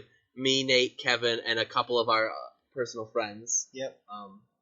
All went and did a Warrior Dash, which is a 3-mile obstacle course. WarriorDash.com if you want to read about it. Yeah. We're not going to post pictures or anything. If you really want to know about it, follow us on Twitter. Yep. Sorry for that interlude. It was fun. And afterwards, we had a huge burger and then went and saw Guardians of the Galaxy. Yeah. So, Guardians of the Galaxy. Initial thoughts. Wow. That is him kissing a butthole and it exploding. I don't know what comedian came up with that, but that's a thing. Yeah. Yeah, no. He's saying magnificent. Magnifique. You enjoyed it. I liked it a lot, yeah. So... It's one of Marvel's better movies. Yeah? By far. Yeah? I might put it over Cap. Might put it over Cap 1, definitely over Cap 2. Is that what you're saying? Definitely over Cap. Well, no. I might put it over Cap 2 this year. Oh, I don't know if it's okay. over Cap 1. I'm not sure. You put Cap 1 over Cap 2. Yeah. No, I know. Okay. I'm So you're saying maybe over Cap 2. Definitely over Cap 2. Definitely over Cap 2. Now it's saying definitely over Cap 2. I don't even know what I'm saying. I like it a lot. It's like mead. It ages and it gets better as the time goes on in his head, like to that point where it was close and then it surpassed Cap 2. In split seconds. All right. My initial reaction, going in, I was pretty excited because the trailer, like, actually when I first heard about it, I was like, I don't know if they're gonna be able to do that well. And then any news that came out, I was like, I don't know. And it's like, look at the way they changed that outfit. I don't like that. And then Matt I saw hates change.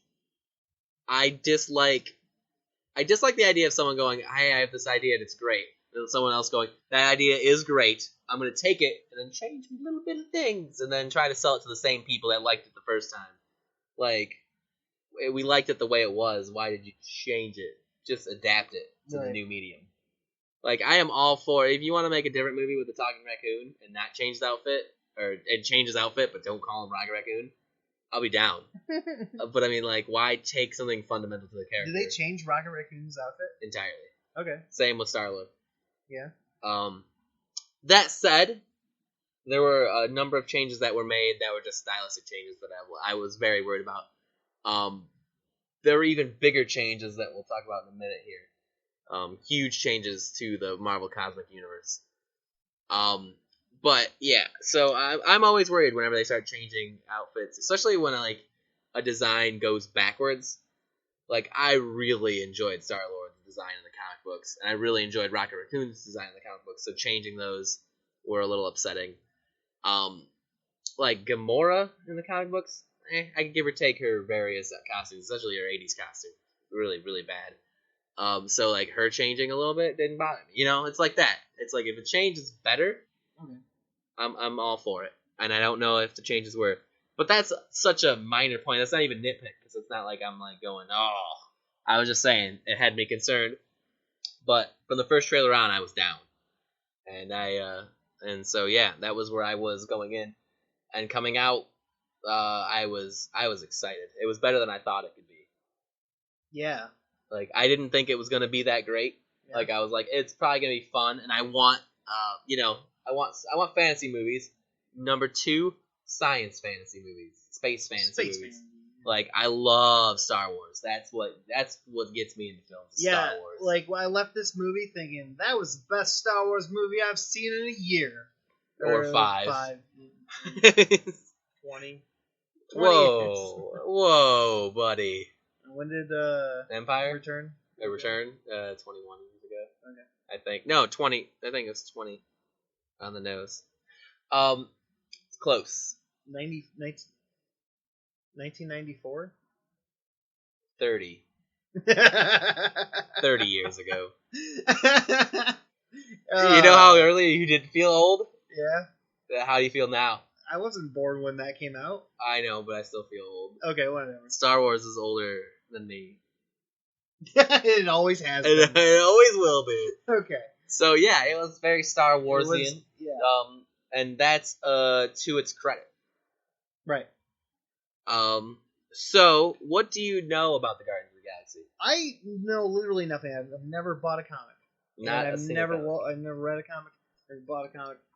I just didn't. I don't even know if I've read a story where the Guardians were in it, and like they were just side characters. They're a relatively new group. Okay. They were first formed your last year or two of comics. Okay. Because Nate stopped reading comics 5-6 years ago. Yeah. At least stopped reading Cape books hardcore like he was at one time. Yeah. I think they've only been around since like 2006. And it's not that I don't like comics anymore. It's I have no money for it. They're an expensive hobby. $3 a book for roughly 15 minutes worth of entertainment. Yeah. It's not feasible, and they're getting harder and harder. But that's not what we're here to talk about. Although if anyone has a comic book podcast and wants me to rant and rave for a few hours, I'm more than willing to come on. I personally, when I first heard the announcement, I had not read much. I had read bits and pieces of the first Annihilation story. Like I read the first Quasar book. She doesn't even appear in this movie. I read bits and pieces here and there. I think I read like the 2-part Galactus. This is what Galactus is doing during the Annihilation. He wasn't involved in this movie, right? Because he can't be. Which actually gets me to my next point, but it's not time to transition to that yet. So I went in, but when I heard about this, I was still subscribed to the Marvel digital comic universe or whatever the hell they call it now. They keep changing the name, I think. They keep changing exactly what it entails. So I went and I read the first 4, I read the 4-parter, I believe, the Super Skrull story, the 4-part Drax the Destroyer story, just all the things that led up to the Annihilation Wave without reading the first Annihilation thing, and without reading the Guardians of the Galaxy core book, which meant I had a framework of what the cosmic Marvel universe is like without having specific details about Star-Lord, Rocket Raccoon, or Gamora or Groot. Did they get Groot right at least? Seems like pretty easy. I just said I didn't have a framework on that character. You don't know anything about him? I don't know anything about him.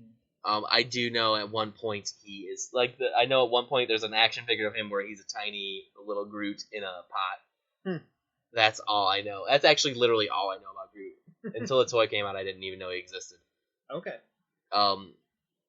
So I went in with the least amount of knowledge I've ever had in a comic book movie, knowing it was a comic book movie. Because like when I saw V for Vendetta, I didn't know it was a comic book movie until later. So this is the least amount of knowledge I've ever had going into a comic book movie, let alone a Marvel movie, which is still to say more than your average viewer probably. Yeah. So I was super excited and a fan of it. Oh, another book that I read was the Nova Corps books, which is what I want to get into now. Is the massive changes to the Cosmic Marvel that I mentioned earlier. So in classic Marvel universe, there's this race called the Kree, and they have forever been at war with this race called the Skrulls. Yeah, there were no Skrulls. There were no Skrulls. Do you know why there were no Skrulls? Because too complicated. No. Why? My money, and again, this is entirely just in my mind, and I think I'm right. They don't have the rights. For Skrulls? Skrulls went with the Fantastic Four. Really? They had to have. Huh. There's no reason not to involve the Skrulls. Okay. Other than the Skrulls went with the Fantastic Four because they are the quintessential Fantastic Four villain, right? Like, if you look at the first 10 issues of Fantastic Four, it's Mole Man, Doctor Doom, Skrulls, Submariner. Okay. That's it. Puppet Master in one of them, I think. But I mean, like, they fight the Skrulls a bunch. Okay. And it would not surprise me at all if the Skrulls went to, was it Fox? I think so. Might be Sony, but I think it's Fox. I think it's Fox. Yeah, Fantastic Four and X-Men. So I think that's why they didn't involve the Skrulls. They might have had the rights to them and didn't involve them because it could be complicated. Because the Skrulls could be complicated. But I think that complicated is kind of the thing that they want. Every time they got really super complicated, they would make it funny. Yeah, and then you didn't worry about it. Yeah, and then they're like, "Hey, guys," they're like, "Hey, audience, don't worry about it. They don't even care."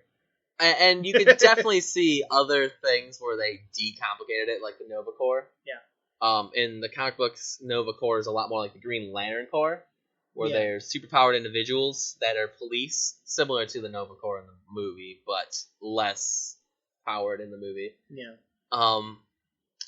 And they took an entirely different change with Nova Prime. Oh yeah. Richard Rider, Nova Prime in the comic books, is the lone survivor of the Nova Corps. When all of the members get killed by the Annihilation Wave, he gets all the powers. Because the power is distributed among all members equally. So when all members are dead, he has 1,000% power. Okay. He's just unbeatable superhero. And so in this one, they made the Nova Prime into a governmental official. Yeah. Interesting. Glenn Close. Glenn Close, That was which her I name. did not know she was in it. You know who Glenn Close is. Yeah. I did not know she was in it until the opening credits. Okay. So sorry if I ruined that, but her name's in the opening credits. It says Glenn Close as Nova Prime, and I was like reading that like maybe it's a male Glenn Close. You're like, Because like Richard Rider was not Glenn Close. Like he was like a 30-something guy, not a 60-something woman.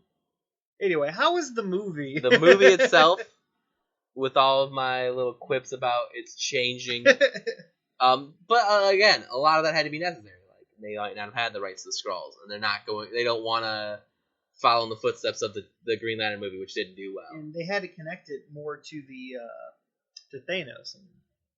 Yeah, but I mean, they could have done that with Nova Corps being left intact and the Skrulls being left intact. They could do just as much Thanos. Okay. And they took an interesting turn with Ronan the Accuser, and Thanos. Thanos actually, they did Thanos really well. Well, he hasn't had much screen time. Yes, To be ruined yet. but they that's kind of Thanos-y anyway. Yeah. He's doing his thing. It's not his time to step off of his throne yet, so why would he? Yeah. Like it was good. I enjoyed Thanos' Do you time in think the movie. they're gonna do the whole like I'm in love with death? Probably not. Okay. They're probably going to put an allusion to him falling in love with death, and that's it. Okay. Or maybe and it's probably going to be literally a throwaway line like Thanos loves death, and it's like, you mean killing? Yeah, it's going to be like a throwaway line. Okay. Probably. That said, they brought in this interesting concept of Thanos killing people off and then adopting their kids as his own kids and Right. making them into warriors, which gave us Nebula, who I thought was an amazing character, who I hope gets an action figure. Fingers crossed. I like Karen Gillian, and then I've never seen her in such amount of makeup, and they did a really good job with it. Yeah, it's still I still like kind of could see her mannerisms through all the makeup. Oh yeah, Yeah. I don't feel like that came through to me. I don't know. I feel like she was a lot less quirky. Than I Oh usually. well, I mean, obviously, definitely she was a lot different than Doctor Who, but Yeah. I don't know, just like sometimes she would like look different. I don't know. It doesn't matter. Okay. Anything you want to talk about on this movie? No. Okay. Well, let's get out to the star ratings. Then. What? I don't know. Do we talk about it enough? We talked about it. Well, You talked about all the little things. No spoilers. Alright. It's a lot like Star Wars. And it's a lot. In a it's a fun lot way. of fun. Groot and Rocket Raccoon are great They characters. balance off each other really well. One Yeah. being very angry, one being very kind. Yeah. And they did some really interesting humor things. Yeah. Like Drax was way more humorous in this than he was in the comic books. Yeah. Much to the movie's benefit. Yeah. But I mean, there was even like unintentional humor that was like intentional unintentional humor, like where it's like this wasn't a joke to the characters, but it's clearly a joke to us. Like when Star-Lord tries to woo Gamora at one point. Yeah. It's really well done. Yeah. There's a lot of funny bits, a lot of action bits, a lot of like stuff. They hit the summer action blockbuster perfectly. Hopefully it beats Transformers because it's better. Yeah. So, star rating on this movie. 4.5. 4.5. 4.5. Better than Hercules, better than Cat 2. Yes. Top 3 for you for the year? Maybe. We'll see. Yeah. I will give it a high 4. High 4! High 4. Eh. That was a high 5. No, we didn't put our thumbs away. Okay. This is great for radio. Visual stuff. So I give it a high 4. I would put it above. Like, I don't know. I want to say it's better than Cat 2. I want to say it's better than every Marvel universe movie. Better than Cat 2. Better than Days of Future Past. Better than Spider-Man 2. Yep. Better than Chef, which I think I gave a 4.5. Ooh. But like, it's hard. It's hard. This has been a great year for movies so far. I have enjoyed this year a lot, more than I have in a long time. And this one is just a part of it. If you haven't seen it, go see it, because it needs to beat Transformers. Yeah. Let's just make sure it beats Transformers. And it's gonna get a sequel, so you might as well watch this one before that one comes out. Yeah, because so you got to see the next one too. Do it in theaters. So that is it for our main attraction. When Kevin comes back, he has also seen Sex Tape and Tammy in theaters, and he saw Dawn, so he'll talk about those when he gets back, if that ever happens. Hopefully soon. Cross your fingers. Hopefully next week. Coming out on Blu-rays this week, Divergent is finally hitting the Blu-rays. So is Need for Speed. I would have expected that sooner, considering it didn't do too well in theaters, did it? No. That's about it. There are other things like the Full Monty's coming out again, I guess. Yep. Next week for movies, I want to say the 100-Foot Journey's coming out because I wanted to see that, but really it's one movie. It's Teenage Mutant Ninja Turtles. Yeah. Which is going to probably undercut the what was Guardians. the 100-Foot Journey about again? That was the other foot movie. Is that a movie about feet? Delicious feet. The Foot Clan. The other Foot Clan movie. It was the other food movie. Oh yeah. It was Chef and the 100-Foot Journey. Yeah. Good luck. Okay. I'm really, really interested in Turtles. You're really interested. I want it to be good. I want to be able to get over the fact that the designs are bad. Yeah, we can agree that Megan designs Fox are bad. Is and Megan Fox is bad at acting. Fun to watch. Well, I think other guys would disagree with you, but I think she's a bad actress. Okay. Oh, credit conversation. I totally forgot that that's a thing we do. I was literally getting ready for next week's question in the outro. Next week's question. I already have a question. Good. I don't. So last month's question was the museum, because of the Star Wars Museum opening up in Chicago that I can't wait for. I'm going to be going to that probably 2 years after it's opened when it's died down. Yeah. So other things, I don't want to just sit here and read everyone's comments. But someone saying a Night of the Museum would be a good idea. With this third movie, it's possible. They've got a lot of things, so I could get down. I could see that, at least as maybe if not a permanent installation, a small thing at another museum, right? Because they like to do that sort of thing, and I'd go there. King of Kongs talked about how Legolands are like Lego museums. Yeah. I like that. We have the Butter statue museums, right? Why can't we have just a creator create statues of Legos and stuff? I mean, you see them all over the place. Yeah. Like, I could see a museum of just that, or at least again a small section of a museum. I don't know. I find it hard to have a museum devoted to one thing, unless it's like science or industry, which actually Chicago has a science and industry museum, so even those don't get a full billing. Right. So yeah, it's hard to see that. It's an interesting question. Batman and Star Trek museums are both great ideas. Especially because Batman has been done so many different times. Yeah. Like both, like he's been done how many different times in just the movies? You know, like 5, Right. 6. So even more if you go back to like the 40s movie or whatever. And then how many times have he done in not in theaters, in TV, and then comic books, and then novelizations. So I could definitely get behind a Batman. Star Trek has less content than Batman, but also has been in a lot of things, even to various comic book franchises. One thing Ryan Castro mentioned was Art of the Steel's on Netflix. We forgot to mention we watched Art of the Steel. Oh, I did not put that in my list. You did not put it on your list. That was a good movie. Heavy recommend. Yes. It was a lot more campy than I thought. Yeah. That's a good thing. Right. Campiness is fun. So yeah, we saw that and that was good. One guy suggested Superfilms Fan 98. I'm gonna name all of you guys. I'm gonna fucking list all of the names. A Stanley Kubrick museum came to his town and had great things in it. Or would love if it's Stanley Kubrick, and it would have great things in it. Which I could see. Directors is a different choice.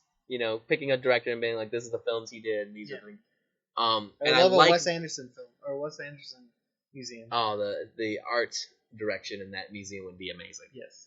So yeah, I mean those are a different idea. I don't know if I've ever seen an that done. entire museum based on the costume design of Wes Anderson film. You probably could do a whole museum.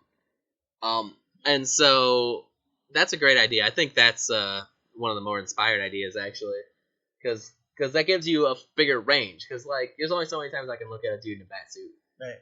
But like a Spielberg or Scorsese, like Film Fun mentioned, or even like a Quentin Tarantino, where every movie is very different than the last, even though the scripts might be similar. Right. It gives you a more interesting thing to see in a theater. So, great comments. I hope I get some good comments based on my question, which I've already forgotten. So, doing the outro here. The question I had thought of was based on Nate and I's arguments over horror, scary, whatever. Oh, gosh. What genres of films do you not like? What can't you stand for, if anything? And don't just say romantic comedy, because that's the one that we're gonna get 1,000 of. And why do you not like it? Because if you don't, I get if you don't like rom-coms. You know, they're oftentimes an easy thing to hate. They're very similar. They're very formulaic. But guess what? So are all movies, because you find the formula that works and then you keep repeating it until you stop making money. Yep. And there have been rom-coms that have tried to reinvent the wheel, like a lot of them. Love Actually is amazing. Like that is a great movie. So anyway, who was that? Liam Neeson. Really? Is the main character. He's like the lead. What year did this come out? Like 10 ago. Liam Neeson in a rom-com? Yeah, dude. Dude, cool. You haven't seen Love Actually? No. We have to sit down, watch it, and cry together sometime. And cry? Yeah, dude. Dude, I don't want to cry. It's not like Notebook crying. It's like, I'd rather be scared that dude cry. Found the love. And now it's like happiness crying. It's a very sweet film. Anyway. Of course, as always, there are plenty of ways to get a hold of us here at MWIRE Weekly. We have the voicemail line, which you could call 502-526-5821. If you call that, make sure you mention MWIRE Weekly, and we will air your call, I've been told, on the episode. Who tells us when we get a call? Like someone will contact Kevin, and then he will contact us. Okay. That's how that. We don't have the connections of the Geekcast Radio the Geekcast Radio Network like Kevin does. He's done multiple different shows on this. We have only done MWIRE and one episode of GCRN Wars. Yeah. We're getting our foot in the door. Hashtag Pirates rule. Oh yeah. Hashtag vote for Pirates or Ninjas or whatever. I'm bad at hashtags. I don't care. That's a really long hashtag. Email us at feedback@geekcastradio.com. Put MWIRE probably in the title of that email if you want it to get to us specifically. Of course, the most common way to get a hold of us is the forums, geekcastradio.com. where we will read them. Well, we'll do any of these in the credit conversations if you get a hold of us anyway, including iTunes. We check for iTunes reviews. I forgot to check this week, but I will check before the next episode airs if you have an iTunes review. All the iTunes reviewers, they never update. Yeah, 1 star, no updates. I think the last MWIRE review was December. Oh wow! It's been a while, guys. Come on, guys. You can visit the Facebook page by searching Geekcast Radio Network. Twitter @Geekcast Radio. You can also do #MWIRE. You can contact us individually. Kevin is @Optimus Solo. He's not here today, of course, but he's here usually. I am @FriendlySent. Nate. And I'm Adolfo Shabadoo. Get a hold of us. We're easy people to contact. Yeah. We're pretty laid back. I work at a place where my phone is like next to me at all times. I can hashtag. Oh, your cell phone. Yeah. I was thinking about you sitting at a desk that has a phone on Yeah, just call me up. 815 don't NateCrocker.com. NateCrocker.com. It's a very weird phone number. I don't know how you're doing the periods.